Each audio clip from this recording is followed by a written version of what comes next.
আসসালামু আলাইকুম। আমি আকসার আহমেদ, আকসার অপটোমেট্রিস্ট আই কেয়ার। আমরা সবসময় বলে থাকি শিশুদেরকে স্কুলে দেওয়ার আগে বাচ্চাদের চক্ষু পরীক্ষা করানো উচিত।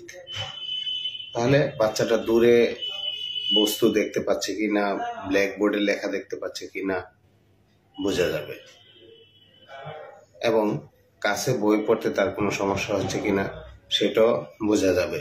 সেই জন্য আপনার বাচ্চাকে চক্ষু পরীক্ষা করানো উচিত।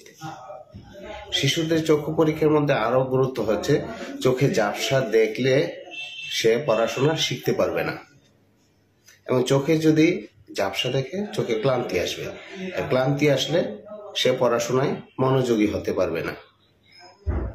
প্রাথমিক অবস্থায় যদি চোখে কম দেখে, ঝাপসা দেখে, তাহলে চোখের চিকিৎসা করলে এটা সহজেই সমাধান হয়ে যাবে।